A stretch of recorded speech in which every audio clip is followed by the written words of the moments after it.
dirac EQ was a little bit quicker. Right, so generally a user could just turn on dirac, okay, and the frequency response is going to look how it is. It's going to be a bit uneven. Essentially it's easy to just frequency response is just uneven. I'm not sure if that shows very clearly on the whiteboard. And so that you can just go in, switch on, and then just simply, you got all the little lines going down and all these little frequency bands or such. All these little frequency bands. I think dirac says it's got something just over, I think it's a little over 500 and a little under 600 somewhere, not sure the exact number. How many, PEQ bands to adjust. Those PEQ bands could have a little bit of Q bandwidth adjusted on it. That's okay. But I want to just turn it on, and then start EQing the instantly you turn it on. Not do the frequency sweeps, and then look at all the overlays, and then to me that's neither here or there, because that's going to be corrected. You need to just switch it on and just start adjusting in real time with pink noise, not doing frequency sweeps.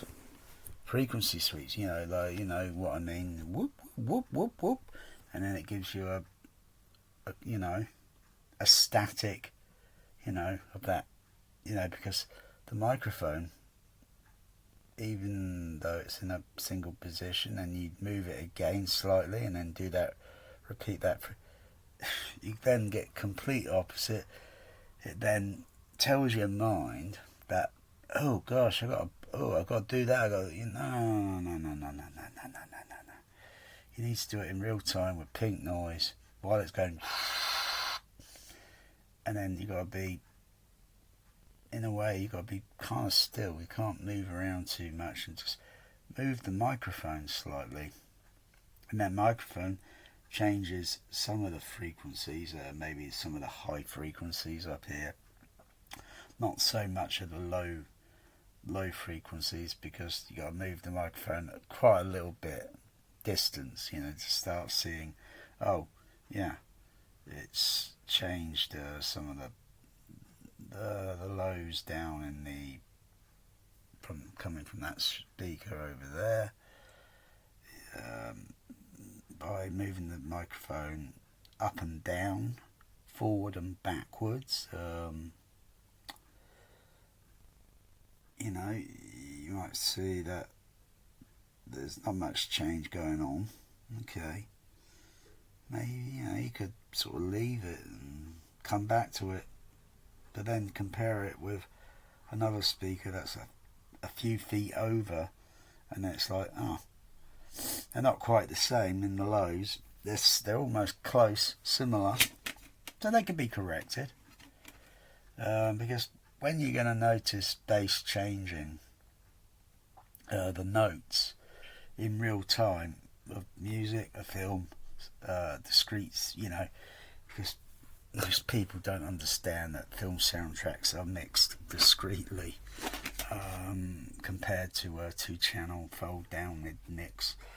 You're not going to notice much difference. Okay.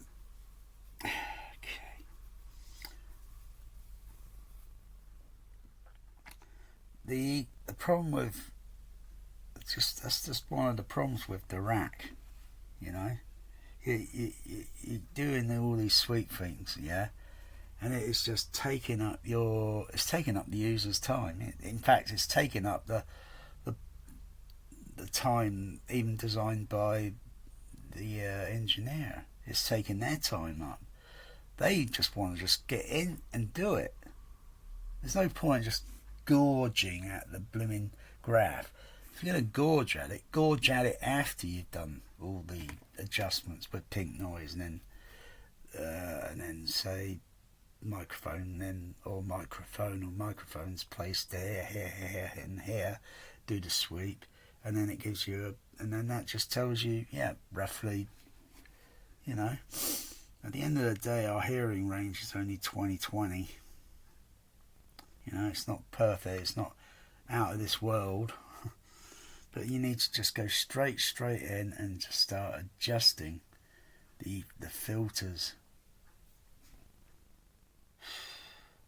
It's not that easy, is it? You got to do all this. Oh dear. Really? I remember when an EQ was just simple. You know, you just turn on the. You know, didn't have an RTA display. Some of the earlier EQs. Some eventually came with an RTA display, and those were basic half octave EQs. You get some of the I don't know, the ones designed for third octave ones. Those were a little bit aimed price wise, a little bit expensive. Very basic LED sort of things they were then, and then other types eventually came in. As it is now, they're fairly common and fairly easy to obtain and cheap, and it gives you a representation. It shows you the frequency presented. But yeah, you just need to go in and just adjust the filters straight away. You know, there may not be enough of these filters because individually all the frequencies need to be adjusted, going down to going from the lowest all the way up to the highest. In my view, that is somewhere around 20,200 EQ, or might as well say EQ filters or filters. Yeah, that's a lot. There's a very, very, very, very lot, because you can't just trade off and use one filter and then widen the Q bandwidth so it goes over. So you evaluate the frequency, the dip and all that, and you think one RRE is going to really notice it, detect it sort of easily. Not really. In very, very high frequencies, but I think it's there, and they're all uneven, and I think it should be adjusted very carefully, because particularly if you put a microphone very close to the speaker, you then get a better idea of, you know, how uneven a tweeter or a diaphragm on a compression driver for a HF horn. You get a better idea, and when comparing all of the horns together, they're not the same. They just need equalizing. Pink noise, quick, and yeah. Otherwise, I just don't like fumbling around with dirac. You know, the microphone. You got to, you know, that's procedure you got to go through by setting the microphone and then doing the calibration thing. That is totally unnecessary. That could be completely avoided. So you just turn on dirac. You see the pink noise displayed on the RTA in real time.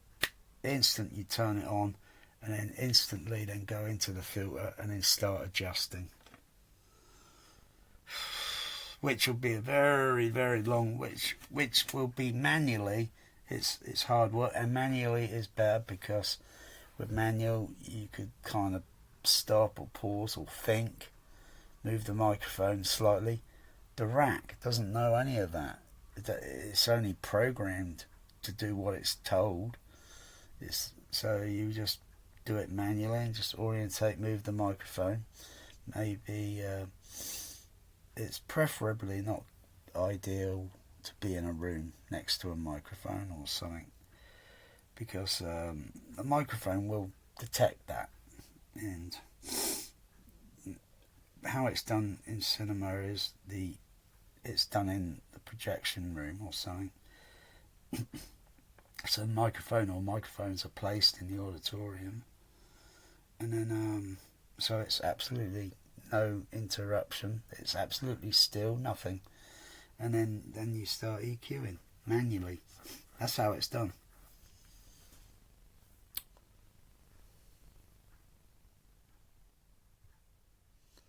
Yeah, so I think they need to update dirac so you can go straight into it and start adjusting it instantly.